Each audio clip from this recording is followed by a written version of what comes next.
La Biblia de las brujas. Manual completo para la práctica de la brujería.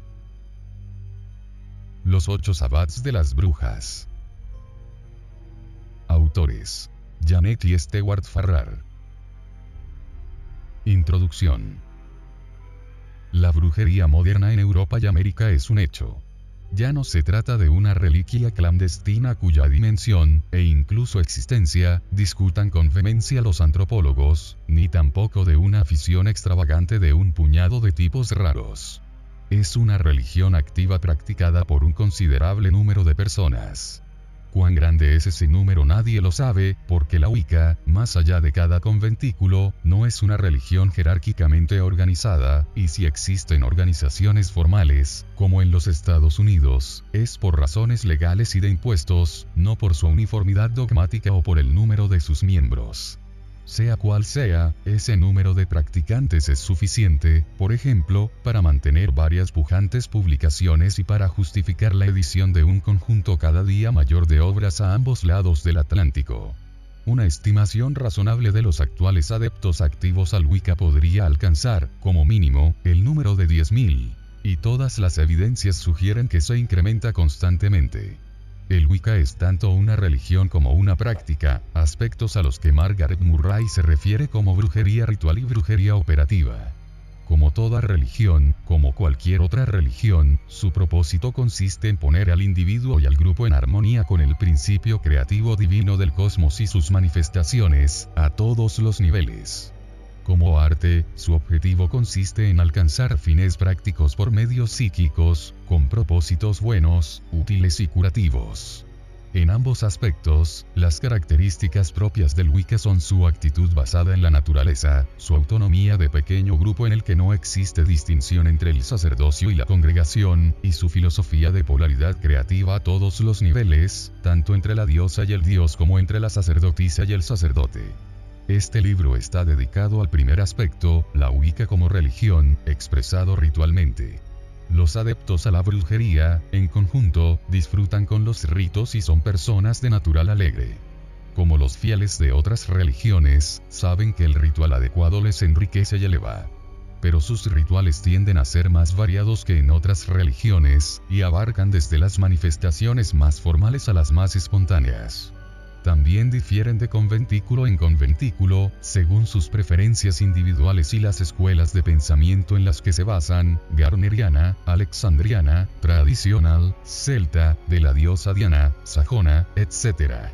Al tiempo que durante el siglo XX ha ido madurando el renacimiento del Wicca, y muchos conventículos han pasado a una segunda generación, la acritud entre las escuelas que estropeó sus primeros años ha disminuido considerablemente. Los dogmáticos todavía se enfrentan unos a otros en las publicaciones, pero cada vez más otros corresponsales condenan ese dogmatismo como inútilmente perjudicial, y la mayor parte de los conventículos ordinarios están sencillamente aburridos de ello. Los años les han ido enseñando que sus propios caminos funcionan, y si, como el nuestro, tienen amigos que practican otras sendas, han terminado por darse cuenta de que esas sendas también funcionan. Más allá de esta mayor tolerancia mutua, el conocimiento sobre la base común del Wicca y su espíritu esencial, que tiene poco que ver con los detalles formales, se ha incrementado.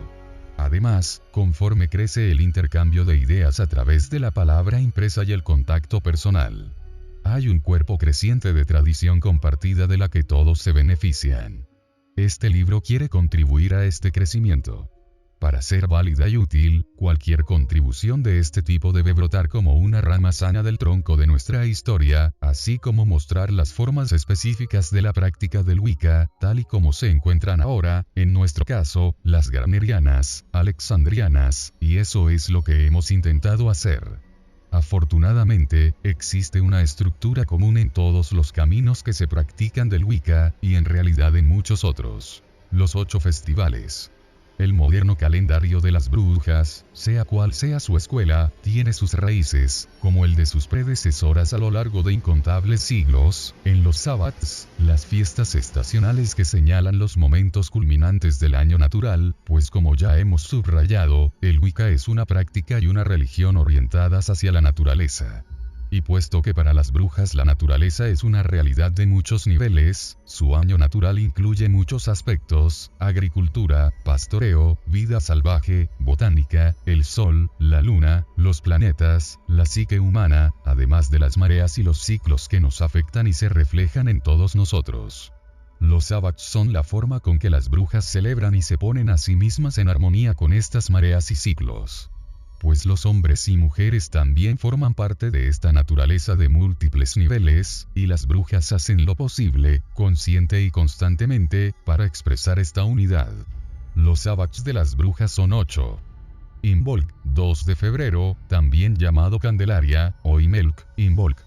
Equinoccio de la primavera, 21 de marzo, Alban Eilir. Beltane, 30 de abril, Beltane, víspera del 1 de mayo, noche de Walpurgis, Quintefin, Rudmas. Solsticio estival, 22 de junio, San Juan, Alban Efren. A veces también llamado Beltane. Lugnasad, 31 de julio, víspera de agosto, víspera de Lamas, víspera de Lady Day. Equinoccio de otoño, 21 de septiembre, Alban Elfed. Samain, 31 de octubre, Halloween, víspera de All Hallows, Calangaeaf. Pascua de Navidad. 22 de diciembre, solsticio invernal. Alban Artan. Los grandes sabbats son Imbolc, Beltane, Lugnasad y Samain. Los equinoccios y solsticios son los sabbats menores. Las fechas de los equinoccios y solsticios pueden variar 1 o 2 días en su uso tradicional, y también de año en año por razones astronómicas, mientras que los grandes sabbats tienden a incluir tanto la víspera como el día siguiente. Los sabbats menores astronómico-solares son al mismo tiempo más antiguos y más nuevos que los grandes sabbats dedicados a la fertilidad natural.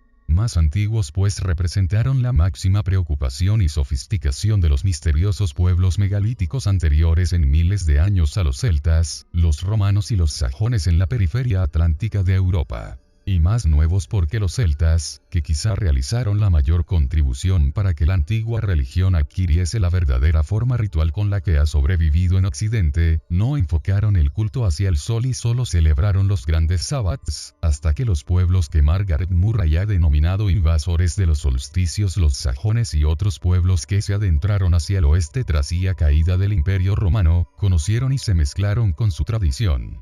Y aún así solo aportaron los solsticios. Los equinoccios, dice Murray, nunca se observaron en Britania. Para una mayor precisión sobre cómo se introdujeron posteriormente en el folclore británico, véase la página 72. Téngase en cuenta que desde Murray a hoy, hemos aprendido más cosas sobre la astronomía megalítica, aspectos que muy bien pudieron quedar enterrados en la memoria folclórica para revivir más tarde. Todo esto se refleja en el hecho de que los grandes sabbats tienen nombres gaélicos. De las diversas denominaciones que usan las brujas, hemos escogido las gaélicas irlandesas, por razones personales e históricas. Personales porque vivimos en Irlanda, donde esos nombres mantienen la vigencia de sus significados. Históricas porque Irlanda fue el único país celta que nunca llegó a ser invadido culturalmente por el Imperio Romano, por lo que en su mitología y en su antiguo lenguaje se pueden distinguir con mayor claridad las peculiaridades de la vieja religión. Incluso la Iglesia celta siguió siendo tercamente independiente del Vaticano durante muchos siglos. Además, Irlanda continúa siendo un país predominantemente dedicado a la agricultura, habitado por una comunidad de dimensiones humanas donde la memoria folclórica aún florece mientras por doquier ha ido sucumbiendo bajo la selva de cemento. No hay más que escarbar en la superficie de la cristiandad irlandesa para descubrir enseguida el lecho de roca del paganismo. No obstante, esta utilización de las denominaciones gaélicas irlandesas se debe únicamente a nuestra voluntad, y no tenemos intención de imponérsela a nadie. Porque hemos escrito este libro, con sus detalladas indicaciones de los rituales del Sabbat, si no queremos imponer modelos a otras brujas. Lo hemos escrito porque después de 8 años gestionando nuestro propio conventículo nos hemos convencido de que era necesario. Y pensamos que es así porque el libro de las sombras, la colección de rituales que heredó Gerald Garner, y a la que añadió, con la ayuda de Doreen Valiente, elementos modernos para llenar los huecos y lograr un conjunto practicable, es sorprendentemente incompleto en un aspecto: los 8 sabbats. El renacimiento que hoy vive el Wicca, y su rápido crecimiento, tiene una deuda enorme con Gerald Gardner, a pesar de las críticas que se le han hecho. Su libro de las sombras constituye la piedra angular de la actual escuela gardneriana del Wicca, así como de su rama alexandriana, además de tener una considerable influencia en muchos conventículos tradicionales. También Doreen Valiente merece la gratitud de todos los adeptos a la brujería, pues algunas de sus contribuciones al libro de las sombras se han convertido en sus pasajes más admirados. Por ejemplo, La carga, el único y definitivo manifiesto de la filosofía wiccaniana. Pero por alguna razón, al contrario que con el resto del libro, completo y satisfactorio, los rituales formulados para los 8 sabbats son demasiado incompletos. El resumen que Stewart escribió en el capítulo 7 de What Witches Do, ver bibliografía, parece que incluye todo lo que Gardner tenía que decir al respecto. Lo demás se dejó a la inventiva e imaginación de los conventículos. Para algunos puede que sea suficiente. El Wicca es, después de todo, una religión natural y espontánea, en la que cada conventículo decide sus propias leyes, evitándose las formas rígidas. Nada es exactamente igual, ni tampoco totalmente cierto, en la gestión de 2 círculos, pues de otra manera el Wicca se fosilizaría. Entonces, ¿por qué no dejar que estos incompletos rituales de Sabbath sigan su propio curso? Todos conocen el sentido de las estaciones. En nuestra opinión hay 2 razones por las que no es suficiente. En primer lugar, los demás rituales básicos, el trazado del círculo, la bajada de la luna, la carga, la leyenda del descenso de la diosa, etc., son todos sustanciales, y tanto los neófitos como los veteranos los encuentran satisfactorios y emotivos. La flexibilidad aportada por una buena suma sacerdotisa y un sumo sacerdote, además de los adornos espontáneos o planificados que puedan añadirse, tan solo mejoran los rituales básicos manteniéndolos vivos y animados. Si para empezar han sido rudimentarios, ¿será la gente capaz de aportar todo lo que puede? En segundo lugar, en nuestra civilización urbana, desgraciadamente, no es cierto que todos conozcan el sentido de las estaciones, a no ser muy superficialmente. Incluso muchos habitantes del campo, que ahora disponen de coche, electricidad y televisión, y sus mercados se han convertido en supermercados incluso en los pueblos pequeños, se encuentran notablemente alejados del instinto natural. El conocimiento de las etapas psíquicas y físicas del año, que condujo a nuestros antepasados a asumir casi instintivamente conceptos tales como la rivalidad fraterna entre el rey del roble y el rey del acebo, y su matrimonio sacrificial con la Gran Madre, por poner solo un ejemplo, que junto con su simbolismo se extendió en el tiempo y en el espacio hasta convertirse en arquetipos, se ha perdido virtualmente en la conciencia moderna. Los arquetipos no pueden erradicarse. Como los huesos o los nervios forman parte de nosotros mismos. Pero pueden quedar tan profundamente enterrados que restablecer una comunicación fructífera y sana con ellos exige un esfuerzo deliberado. Actualmente, la conciencia que la mayoría de la gente tiene de los ritmos estacionales se limita a manifestaciones superficiales como las tarjetas navideñas, los huevos de Pascua, los baños de sol y las hojas y abrigos de otoño. Y para ser justos, los rituales del libro de las sombras no profundizan mucho más. En cuanto a nosotros, si es que tenemos que atarnos una etiqueta al cuello, pues por temperamento y principios somos contrarios a cualquier sectarismo y preferirnos sencillamente llamarnos brujas o brujos, tenemos un conventículo alexandriano. No obstante, muchos de nuestros amigos siguen la senda tradicional, o la rama gardneriana, y consideramos su filosofía tan válida como la nuestra. Fuimos instruidos e iniciados por Alex y Maxine Sanders, y fundamos nuestro propio conventículo en Londres, en Navidad de 1970, y desde entonces hemos seguido nuestro propio juicio, durante una etapa desafiando una orden de disolución del conventículo para volver con Alex para una mayor instrucción. Nos hemos visto definidos como alexandrianos reformados, lo que en parte es cierto puesto que hemos aprendido a seleccionar el innegable trigo de la lamentable paja. Otros conventículos y adeptos solitarios se han escindido de nosotros en el normal proceso de progresión, y desde que nos fuimos del atestado Londres a los campos y montañas de Irlanda en abril de 1976 hemos fundado otros. Así que nuestra experiencia ha sido variada. Nuestro conventículo está organizado según la acostumbrada línea garneriana, alexandriana, es decir, basada en la polaridad entre la feminidad y masculinidad psíquicas. Consta, en lo posible, en parejas de trabajo, formadas por una bruja y un brujo.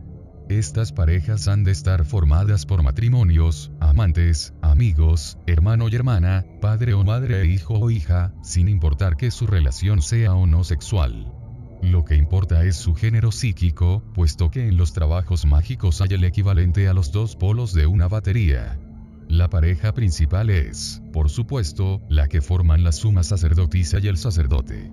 Ella es la prima inter pares, la primera entre sus iguales. El sacerdote es su complementario igual, de otra manera su batería no producirá energía, pero ella es la líder del conventículo y él es el príncipe consorte. La cuestión del énfasis matriarcal del Wicca ha sido la causa de considerables polémicas, incluso entre los mismos adeptos, utilizando como munición desde las pinturas rupestres a los argumentos de Margaret Murray en un intento de probar lo que solía hacerse y lo que constituye la verdadera tradición. Esta comprobación, examinada con objetividad, es por supuesto importante, pero nosotros creemos que no es la respuesta definitiva. Debería prestarse más atención al papel que debe asignarse a la vieja religión en las condiciones actuales. En pocas palabras, a lo que ahora funciona mejor, así como a aquellos factores que se sitúan al margen del tiempo. Y tal y como nosotros lo vemos, el énfasis matriarcal está justificado en ambas cuestiones. Abordemos en primer lugar el aspecto intemporal. El Wicca, por su verdadera naturaleza, se ocupa principalmente del desarrollo y aprovechamiento del don de la diosa de las facultades psíquica e intuitiva, y en menor medida del don del dios, las facultades conscientes y lógico-lineales. Ninguna de las dos puede funcionar sin la otra, y el don de la diosa debe desarrollarse y ejercerse tanto por parte de brujas femeninas como por la de brujos masculinos. Pero el hecho reside en que, en conjunto, la mujer posee una ventaja inicial y mayores facilidades con el don de la diosa, igual que el hombre, en conjunto, tiene más aptitudes para desarrollar sus músculos. Y dentro del círculo, la suma sacerdotisa, aunque ella apela a su sacerdote para invocarla, es el canal y la representante de la diosa. Esto no es simplemente una costumbre wiccaniana, es un hecho de la naturaleza. Una mujer, dice Carl Jung, puede identificarse directamente con la Madre Tierra, pero un hombre no, excepto en casos psicóticos. Collected Works, volumen 9, parte F, segunda edición, párrafo 193. En este punto, la experiencia wiccaniana coincide plenamente con la psicología clínica. Si el énfasis del Wicca recae en el don de la diosa, apoyado y activado por el don del dios, entonces en la práctica también debe estar en la sacerdotisa, apoyada y activada por el sacerdote. Para un estudio más profundo sobre esta relación mágica, léase cualquiera de las novelas de Dion Fortune, sobre todo, de Sea Prietes, y Moon Magic. En segundo lugar, nos encontramos con el aspecto actual, es decir, las exigencias de nuestra etapa evolutiva. Se podría escribir un libro entero al respecto, pero aquí y ahora no nos queda más remedio que simplificar la historia considerablemente, distorsionando la verdad básica. A grandes rasgos, hasta hace 3 o 4 mil años la especie humana vivió, como otros animales, aunque a un nivel mucho más complejo, por el don de la diosa. En términos psicológicos, la actividad humana estuvo dominada por los impulsos de la mente subconsciente, quedando todavía la conciencia en su conjunto en un estadio accesorio. La sociedad humana era en general matrilineal, la descendencia se producía por línea materna, y el énfasis recaía en la diosa, la sacerdotisa, la reina o la madre. Antes de que surgiera la civilización, la Tierra era una deidad universal, una criatura viva y femenina, puesto que, al recibir el poder del Sol, era vivificada y fertilizada. El elemento más profundo y antiguo de cualquier religión es el culto al espíritu de la Tierra en sus diversas manifestaciones. John Michell, The Earth Spirit, p. 4. A esto habría que añadir también, aunque ciertamente al tiempo que se acrecentaba la sabiduría de la humanidad, el aspecto de la reina de los cielos. Puesto que, en esta fase de la humanidad, la Gran Madre fue la matriz y amamantadora de todo el cosmos, tanto de la materia como del espíritu. Debemos insistir en que esta interpretación no es una manera solapada de argumentar la idea de una inferioridad femenina intelectual. Al contrario, como señala Merlin Stone, de Paradise Papers, página 210, las culturas que rendían culto a la diosa lograron avances sustanciales en sus métodos de agricultura, medicina, arquitectura, metalurgia, vehículos de ruedas, cerámica, textiles y lenguaje escrito. Avances en los que las mujeres fueron decisivas, a veces, como en la introducción de la agricultura, como protagonistas. Al contrario, sería más acertado decir que el intelecto innovador fue una herramienta que impulsó lo que era más acorde con la naturaleza, en lugar de, como sucedió más adelante, falsearla o aplastarla. Pero la larga ascensión hacia la conciencia se aceleró, y de pronto, en términos de la escala temporal evolutiva, la mente consciente fue lanzada en su meteórica ascensión hacia una dictadura sobre los asuntos humanos y el medio ambiente. Inevitablemente, se expresó en el monoteísmo patriarcal, la ley de Dios, el sacerdote, el rey, el padre. En la cuna mediterránea de la civilización, los portadores de esta nueva perspectiva fueron los pueblos indoeuropeos patriarcales que rendían culto a Dios y que conquistaron o se infiltraron en las culturas matrilineales, adoradoras de la diosa. Para un mayor conocimiento de la historia de esta absorción, y su efecto sobre la religión y la subsecuente relación entre los sexos, vale la pena leer The Paradise Papers, de Merlin Stone, citado más arriba. Fue una etapa necesaria, aunque trágicamente sangrienta, en la evolución de la humanidad. Y conllevó, también de forma inevitable, un cierto aislamiento, a menudo teñido de dura supresión, del libre ejercicio del don de la diosa. Aunque se trata de una simplificación excesiva, suficiente como para poner los pelos de punta, resulta útil para el pensamiento. Y aún hay más. Esa etapa de la evolución ha llegado a su fin. El desarrollo de la mente consciente, ciertamente con los mejores ejemplos disponibles para la humanidad, ha alcanzado la cima. Nuestro siguiente empeño evolutivo consiste en revivir el culto de la diosa con toda su fuerza y combinar ambos desarrollos con inimaginables perspectivas para la especie humana y el planeta en que vivimos. Dios no ha muerto. Es un divorciado que espera volver a ser aceptado por su exiliada consorte. Y si el Wicca va a tomar parte en ello, resulta una necesidad práctica poner un énfasis especial en aquello que va a renacer, para restablecer el equilibrio entre los dos dones. Si subrayamos, como así debe ser, tanto la igualdad esencial entre el hombre y la mujer en una asociación de trabajo wiccaniano compartido como la conveniencia de que se reconozca a la suma sacerdotisa como la primera entre sus iguales, en su relación con el sacerdote y el conventículo es por ese equilibrio, delicado con algunos participantes. Y nuestra propia experiencia, además de lo que hemos observado en otros conventículos, nos ha convencido de que vale la pena lograrlo. Es preciso señalar que en esta época de confusión espiritual y de generalizado cuestionamiento religioso, el catolicismo, el judaísmo, el islam, y la mayor parte del protestantismo todavía se empeñan tercamente en que el hombre ostente el monopolio del sacerdocio por ordenación divina, mientras mantienen aún el veto a las mujeres sacerdotes, para gran empobrecimiento espiritual de la humanidad. El Wicca puede contribuir a restablecer este equilibrio. Y toda sacerdotisa del Wicca en activo sabe por experiencia propia qué grande es el vacío que es preciso llenar. Realmente, hay momentos en que es difícil no sentirse abrumada por el cargo, incluso, aunque quede como rumor. En momentos en que los sacerdotes y los ministros de otras religiones acuden a ella extraoficialmente en busca de ayuda, frustrados por su propia falta de colegas femeninas. Tras esta digresión necesaria, volvamos a la estructura del conventículo. Siendo lo ideal para un conventículo trabajar enteramente por parejas, rara vez, sin embargo, se consigue, y siempre habrá uno o dos miembros que no participen emparejados. Una mujer miembro es nombrada como la doncella. Se trata, en efecto, de una ayudante de la suma sacerdotisa por motivos rituales, aunque no necesariamente en la esfera del liderazgo y la autoridad. El papel de la doncella varía según el tipo de conventículo, pero la mayoría la consideran como algo útil, jugando un papel particular en los rituales. Normalmente, la doncella, al menos en nuestro conventículo, tiene su propia pareja como cualquier otro miembro del conventículo. En este libro, hemos asumido la estructura antes mencionada: suma sacerdotisa, sumo sacerdote, doncella, algunas parejas y uno o dos miembros individuales.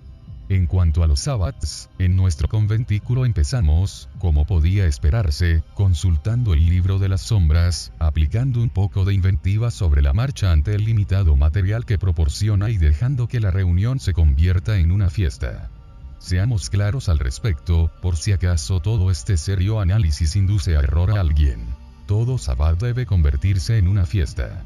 Sin embargo, con el paso de los años nos dimos cuenta de que no era del todo adecuado. 8 fiestas, todas partiendo de una base ritual en parte heredada y en parte espontánea, no era suficiente para expresar la alegría, el misterio y la magia del año que transcurre, o el flujo y reflujo de las mareas psíquicas que conlleva. Eran como 8 pequeñas canciones, agradables pero independientes, cuando lo que nosotros queríamos realmente era componer 8 movimientos de una sinfonía. Así que empezamos a ahondar y estudiar, para buscar claves estacionales en todas partes, desde La diosa blanca de Robert Graves, a Fasti de Ovidio, de libros sobre costumbres folclóricas a teorías sobre círculos megalíticos, desde la psicología de Jung, a las tradiciones sobre el tiempo climático. Las antiguas fiestas griegas y egipcias, así como fructíferas visitas al continente, nos ayudaron a ampliar horizontes. Sobre todo, quizá, viajar por el campo, rodeados de plantas, árboles, cosechas, animales y el clima, despertó nuestra curiosidad situando nuestras vidas cotidianas cara a cara con la naturaleza, y sus ritmos empezaron a ser verdaderamente nuestros ritmos. Tratamos de descubrir la pauta anual que subyace en todos estos aspectos y de aplicar lo que aprendíamos en nuestros sabbats rituales. Y en cuanto lo hicimos, estos empezaron a cobrar vida. Siempre tratamos de extraer un modelo, no imponerlo. Pero no es tan fácil, se trata de una tarea compleja, porque lógica. Es una parte integral de la tradición pagana occidental. Y las raíces de esta tradición se extiende ampliamente, desde las tierras nórdicas al cercano Oriente y Egipto, y desde las estepas a la costa atlántica. Resaltar una cuerda de la red, por ejemplo, la celta, la nórdica o la griega, y emplear sus símbolos y formas particulares por sentirse en sintonía con ellos es razonable e incluso deseable, pero dejar aislada esa cuerda, e intentar rechazar las demás como extrañas no es realista y supone condenarse al error, igual que tratar de descifrar los genes de nuestros padres a partir de un hijo vivo. La antigua religión es también un organismo vivo. Su espíritu es eterno y la savia que corre por sus venas no cambia, pero cualquier tiempo y lugar constituye una etapa de crecimiento determinada. Cualquiera puede sintonizar con este crecimiento, empujar y contribuir a su favor e influir en su futuro, pero si lo distorsiona o lo falsea estará pidiendo una decepción además de problemas. Ya hemos señalado que los 8 sabbats reflejan 2 temas distintos, con diferentes pero entrelazadas raíces históricas. El tema solar y el tema de la fertilidad natural. No están separados, pero si queremos que se adapten a nuestra sinfonía tenemos que entenderlos. En nuestra opinión, una clave para este entendimiento consiste en reconocer que ambos conceptos de la figura divina estaban implicados. La diosa siempre estuvo ahí, cambiando de aspecto, tanto en su ciclo de la fecundidad como tierra madre como en sus fases lunares de reina de los cielos, pero siempre presente. En cambio, el Dios, en ambos conceptos, muere y vuelve a nacer. Esto resulta fundamental. El concepto de un Dios sacrificado y resucitado se encuentra en todas partes, hasta en los más oscuros rastros de la prehistoria. Osiris, Tamuz, Dionisos, Balder y Jesucristo son solo sus últimas formas. Pero buscaremos en vano a lo largo de toda la historia de la religión una diosa que se sacrifique y después resucite. Estacionalmente apartada, quizá, como Perséfone, pero sacrificada, nunca. Semejante concepto sería impensable, religiosa, psicológica y naturalmente. Investiguemos, pues, estos 2 temas divinos. La figura del dios Sol, que domina los sabbats menores de los solsticios y equinoccios, es comparativamente sencilla. Su ciclo puede observarse incluso a través de la ventana de un apartamento de un edificio alto.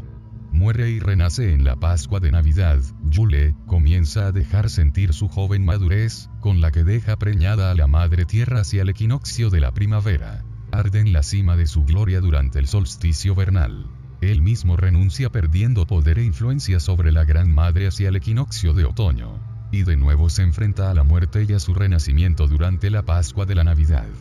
El tema de la fertilidad natural es más complejo. Implica dos figuras divinas. El dios del año creciente, que aparece de tiempo en tiempo en la mitología como el rey del roble, y el dios del año menguante, el rey del acebo.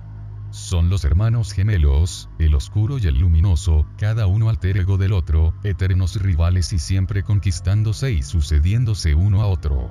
Compiten eternamente por el favor de la Gran Madre, y ambos, en la cima de su reinado de medio año, copulan sacrificialmente con ella, mueren en su abrazo y resucitan para completar su reinado. Luz y oscuridad no significan bueno y malo, significan las fases expansiva y constrictiva del ciclo anual, tan necesaria la una como la otra. De la tensión creativa entre ambas, y entre ellos por un lado y la diosa por otro, se genera la vida. Este tema se desborda en los sábados menores de la Pascua de Navidad y del solsticio vernal. En Navidad finaliza el reinado del rey del acebo, que es asumido por el rey del roble. En el solsticio de verano el rey del roble es, a su vez, derrocado por el rey del acebo. Este es un libro de rituales propuestos, no una obra de análisis histórico detallado, así que no es este el lugar para explicar en profundidad cómo hemos deducido el modelo antedicho. No obstante, creemos que cualquiera que estudie la mitología occidental con la mente abierta llegará inevitablemente a las mismas conclusiones generales, y que probablemente la mayoría de los adeptos a la brujería ya habrán reconocido el modelo. Habrá quien se pregunte, con razón, ¿en dónde encaja nuestro dios cornudo? El dios cornudo es una figura de la fertilidad natural y las raíces de su simbolismo se remontan a las épocas totémica y de la caza. Es el rey del roble y el rey del acebo, los gemelos complementarios contemplados como una entidad completa. Nos gustaría sugerir que el rey del roble y el rey del acebo son una sutileza que se desarrolló ampliando el concepto del dios cornudo al tiempo que el mundo vegetal cobraba una mayor importancia para el ser humano. No lo hicieron desaparecer, sino que incrementaron nuestra comprensión de él. Al comienzo de cada capítulo de este libro, daremos más detalles de la historia de cada sabbat y explicaremos cómo lo hemos llevado a la práctica en el diseño de nuestro ritual. Pero para clarificar el modelo global, hemos tratado de resumirlo en el diagrama de la página 26. Se trata únicamente de un resumen, pero creemos que es útil y tenemos la esperanza de que lo será también para otros. Se imponen aquí uno o dos comentarios al respecto. En primer lugar, los aspectos de la diosa. Los que sugiere Robert Graves, en la diosa blanca son nacimiento, iniciación, consumación, reposo y muerte. Las obras de Robert Graves, como las de Doreen Valiente, han sido las que más nos han ayudado en nuestra investigación. Hay que subrayar, una vez más, que estos aspectos no significan literalmente el nacimiento y la muerte de la diosa, una idea inimaginable, como ya hemos señalado, sino el rostro que ella enseña al dios y a los fieles al final del año. Ella no sufre las experiencias, sino que más bien las preside.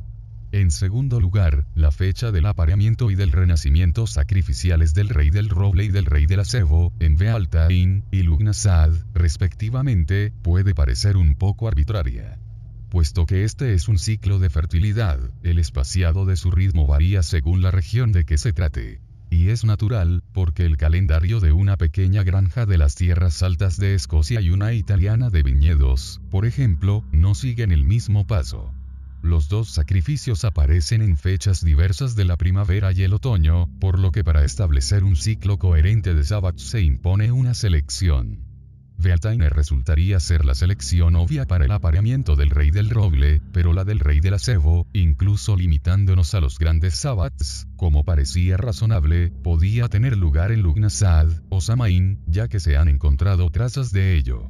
Una de las razones por las que nos conformamos con Lugnasad fue que Samaín, Halloween, es una fecha tan cargada de significado y tradición que incorporar a su ritual el sacrificio, apareamiento y renacimiento del rey del acebo, podía sobrecargarlo hasta el punto de la confusión. Cada sabbat, por complejas que sean sus implicaciones, debería tener un tema central y un mensaje claro. Una vez más, el sacrificio del rey del acebo es también el del rey del cereal, un tema folclórico tercamente indestructible como indican muchos disfraces simbólicos, y Lugnasad, pero no Samaín, señala la cosecha. Finalmente, hemos tratado en lo posible de incluir en los rituales que sugerimos los ritos fundamentales del libro de las sombras. Y en cuanto al de Lugnasad, aunque críptico, apunta a esta interpretación. Es la única ocasión en la que la suma sacerdotisa invoca a la diosa a través de sí misma, en lugar de hacerlo el sacerdote. Se trata, quizá, de una indirecta de que en este sabbat es ella quien está al mando, y el dios expiatorio es todavía vulnerable. Así lo creemos. Figura de la página 26. Al decidir cómo asignar miembros del conventículo para los papeles del dios Sol, el rey del roble y el rey del acebo, nos guiamos por dos consideraciones. 1. Que la suma sacerdotisa, como representante de la diosa, tuviese un solo consorte, su ayudante, que es el sacerdote, y que cualquier ritual que simbolizase su apareamiento debía celebrarse con él. Y 2. Que no era factible ni deseable para el sacerdote terminar el ritual simbólicamente muerto, puesto que si es el líder masculino del conventículo después de la suma sacerdotisa, debería, como si dijésemos, volver a estar disponible en el curso del ritual. En Bealtaín y Lugnasad, por lo tanto, los dos ritos de apareamiento y renacimiento expiatorios, tenemos al sumo sacerdote representando al rey del roble y al rey del acebo, respectivamente. En cada caso el ritual implica su apareamiento con la Gran Madre y su muerte. Pero antes de que termine el drama ritual, renace. En estos sabbats el dios Sol no aparece representado como tal. Sin embargo, en el solsticio de verano y en la Pascua de Navidad, aparecen los tres aspectos divinos. En el solsticio de verano, el dios Sol se encuentra en la cima de su poder y el rey del acebo asesina al rey del roble. En la Pascua de Navidad, el dios Sol muere y renace, y a su vez el rey del roble asesina al rey del acebo. En ambas ocasiones, la diosa no se aparea, preside. Y en la Pascua de Navidad, además, da nacimiento al dios Sol renovado. Por lo que en ambas fechas nos encontramos con el sacerdote representando al dios Sol, mientras que el rey del roble y el rey del acebo se escogen ritualmente a suertes, aunque la suma sacerdotisa puede proponerlos, y la doncella los corona para que representen sus papeles. Hemos sido cuidadosos incluyendo en cada ritual la liberación formal de su papel del actor que juega el papel del rey asesinado, devolviéndole así a su lugar en el conventículo para el resto del sabbat, y añadiendo una explicación de lo que pasa con el espíritu del rey asesinado durante su próximo medio año de eclipsamiento. Este libro es sobre sabbats. Pero los esbats, encuentros en los que no se celebra ninguno de los 8 sabbats, y los sabbats tienen una cosa en común. Todos se celebran dentro de un círculo mágico, que se prepara ritualmente, o se traza, al comienzo de la celebración y se expulsa o hace desaparecer al final. Estos rituales de apertura y expulsión, incluso dentro de la tradición garneriana, alexandriana, tienden a variar en detalle de conventículo en conventículo, y también pueden variar dentro del mismo conventículo según la ocasión, la obra que vaya a ejecutarse y la decisión consciente o intuitiva de la suma sacerdotisa. Cada conventículo tiene sus rituales básicos de apertura y cierre, por flexibles que sean, que serán practicados tanto en los sabbats como en los esbats. Normalmente el ritual de apertura incluye, además de la preparación del círculo, la bajada de la luna, invocación del espíritu de la diosa en la suma sacerdotisa por el sacerdote, y el recital de la carga, el discurso tradicional de la diosa a sus adeptos. Otro aspecto común en los 8 sabbats, como establece el libro de las sombras, es el gran rito, el ritual de la polaridad masculina-femenina representado por la suma sacerdotisa y el sacerdote. Puesto que este libro contiene en detalle nuestras sugerencias para los 8 sabbats rituales, quedaría incompleto si no presentáramos también nuestra manera particular de llevar a cabo el ritual de apertura, el gran rito y el ritual final, así que los hemos incluido en los capítulos 1, 2 y 3. No sugerimos que los nuestros sean mejores que los de otros conventículos, pero al menos son del mismo estilo que los rituales que proponemos para los sabbats rituales, situándolos así en su contexto en lugar de dejarlos descabezados y sin cola. Esperamos, también, que algunos conventículos consideren útil disponer de una forma simbólica del gran rito que no aparece en el libro de las sombras. No creemos necesario, a estas alturas, tener que defendernos contra la acusación de traicionar secretos al publicar nuestras versiones del gran rito y los rituales de apertura y cierre. Los rituales básicos garnerianos han sido de dominio público desde hace muchos años, y se han publicado tantas versiones sobre todo de estos tres ritos, algunos tergiversados, y al menos uno, de Peter Haining, descaradamente negro, que no vamos a disculparnos por ofrecer los que creemos que son coherentes y factibles. Además, con la publicación de Witchcraft for Tomorrow, de Doreen Valiente, la situación del Wicca ha cambiado. Cumpliendo el principio de que uno tiene derecho a ser pagano si quiere serlo, decidió escribir un libro que pusiera la brujería al alcance de todos, y no hay nadie mejor cualificado para tomar tal decisión que la coautora del libro de las sombras. Witchcraft for Tomorrow incluye un Liber Umbrarum, su versión totalmente nueva del Libros de las Sombras, muy sencillo para personas que desean iniciarse y organizar sus propios conventículos. En la actualidad, igual que lo fue Garner antes que ella, sigue siendo atacada y elogiada por su iniciativa. Por nuestra parte, le dimos la bienvenida con entusiasmo. Desde que hace 9 años Stewart publicó A Witch's Do, nos han llegado innumerables cartas, todavía seguimos recibiéndolas, de gente que nos pide ponerla en contacto con conventículos de su localidad. Nos hemos sido capaces de ayudar a la mayoría. Sobre todo, porque están diseminados por todo el mundo. En el futuro los remitiremos a Witchcraft for Tomorrow. La necesidad es auténtica, creciente y extendida, y dejarla insatisfecha por razones de un supuesto secretismo, nos parece negativo e irreal.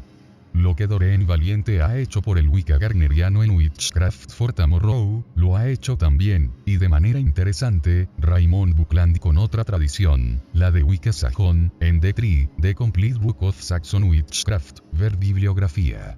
Este, también, incluye un sencillo pero exhaustivo libro de las sombras y procedimientos para la autoiniciación y la fundación de un conventículo propio. En nuestra opinión, muchos de los rituales de The Tree son admirables, aunque nos satisfacen menos sus 8 ritos festivos, que incluso tienen un contenido menor que los que aparecen en el libro de las sombras garneriano y apenas incluye más que unas breves declamaciones recitadas. Básicamente, sus ritos se fundamentan en la idea de que la diosa rige el verano, de Bealtaine, a Samain, y el dios el invierno, de Samain, a Bealtaine, una idea con la que no podemos estar de acuerdo. Perséfone, que se retira al mundo subterráneo durante el invierno, es solo uno de los aspectos de la diosa, un hecho que su leyenda subraya convirtiéndola en la hija de la Gran Madre. No obstante, a cada uno lo suyo. Desde fuera, resulta presuntuoso ser demasiado dogmático acerca de otras tradiciones de la brujería. Lo que importa es que todo el que quiera seguir el sendero wiccaniano, pero le resulta imposible entrar en contacto con un conventículo establecido, ahora dispone de 2 tradiciones wiccanianas válidas publicadas. Lo que haga con ellas depende de su propia sinceridad y determinación, que es lo mismo que ocurriría si se uniera a un conventículo establecido de forma normal. Refiriéndose de nuevo a What Witches Do, hay una disculpa que a Stewart le gustaría hacer. Cuando lo escribió, con un año de experiencia como brujo, incluyó material que a su modo de ver era tradicional o heredado de sus maestros. Ahora sabe que gran parte lo había escrito Doreen Valiente para Garner. Ella fue lo bastante amable como para asegurarle: por supuesto que acepto que no lo sabías cuando lo publicaste. ¿Cómo podías saberlo? Así que nos alegramos, en este momento, de tener la oportunidad de aclararlo. Y le agradecemos haber leído este manuscrito antes de publicarse, a petición nuestra, para estar seguros de que no la citamos sin dejar constancia de ello ni lo hacemos incorrectamente. Dedicamos una disculpa similar, a propósito, a la sombra del difunto Franz Bardon. La ayuda de Doreen nos ha proporcionado otra razón para incluir el gran rito y los rituales de apertura y cierre, así como los 8 festivales, permitiéndonos además proporcionar las respuestas definitivas a la mayoría, esperamos, de las preguntas que la gente nos ha estado haciendo durante los últimos 25 años sobre las fuentes de varios elementos del libro de las sombras, o al menos de esas secciones relacionadas con el ámbito de este libro, y las circunstancias de su recopilación. Creemos que ha llegado el momento de hacerlo. La confusión y la distorsión, a veces inocente, a veces deliberada, ha continuado demasiado tiempo, conduciendo incluso a un distinguido historiador del ocultismo como nuestro amigo Francis King, a llegar a conclusiones erróneas, aunque comprensibles, al respecto. Clarificar las fuentes y los orígenes no consiste en sacar el misterio de los misterios. Los misterios no pueden, por su naturaleza, describirse con palabras, solo experimentarse. No obstante, es posible invocarlos y activarlos mediante un ritual efectivo. No se deben nunca confundir las palabras y los actos rituales con el misterio en sí. El ritual no es el misterio, sino una forma de contactar con él y de experimentarlo. Alegar la salvaguarda de los misterios como una excusa para falsificar la historia y encubrir el plagio no está bien, además de constituir un mal servicio tanto a los misterios mismos como a aquellos a los que se está instruyendo. Esto incluye, por ejemplo, alegar haber copiado el libro de las sombras de su abuela muchos años antes de que fuera escrito, o dictar la obra de otros maestros confiándola a los estudiantes como propia. Los rituales proporcionados en este libro son para celebrarlos dentro de casa, pero todos pueden fácilmente adaptarse al aire libre cuando afortunadamente sea posible. Por ejemplo, las velas pueden encenderse en linternas o jarras de cristal, y las hogueras encenderse donde sea factible y seguro. Cuando los ritos se celebran a cuerpo desnudo, una fogata ayuda. Como todos estos rituales se celebran una vez al año, obviamente nadie va a saberlos de memoria como se conocen los esbats rituales. Así que las declamaciones se pueden leer en un guión. Como todos no tenemos la misma vista, se podrá coger una vela del altar para leer o si necesitamos ambas manos pedirle a otro que la sostenga. Para ahorrar repeticiones, no insistiremos en ello a menos que nuestra experiencia nos haya enseñado que resulta especialmente necesario. Por ejemplo, cuando la suma sacerdotisa se cubre uno a cara con un velo, en cuyo caso, si el velo es suficientemente largo, podrá sostener el guión por dentro. Hemos considerado que resulta de gran ayuda, si es posible, hacer un ensayo de antemano. Solo se tarda 5 minutos, antes de trazar el círculo. No es preciso leer las declamaciones. Todo lo que hay que hacer se reduce a que la suma sacerdotisa o el sacerdote tengan el guión en la mano y supervisen rápidamente la secuencia explicando, entonces yo hago esto, y tú haces esto otro, mientras ella se pone ahí, etc., para estar seguros de que todos tienen clara la secuencia básica y los movimientos claves. Esto no resta valor al ritual en sí. De hecho, sirve para que éste transcurra con mayor soltura cuando llega el momento y evita un excesivo pastoreo o lamentarse de posibles errores. Hemos añadido la tercera parte de este libro, Nacimiento, Matrimonio y Muerte, porque, una vez más, creemos que resulta imprescindible.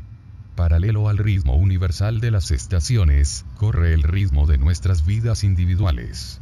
Cada religión siente la necesidad de un reconocimiento sacramental en los momentos clave de nuestras vidas, la bienvenida a un nuevo niño, el compromiso entre un hombre y su esposa, o la solemne despedida a los amigos muertos. El Wicca no es una excepción, aunque el libro de las sombras garneriano no ofrece ningún ritual al respecto.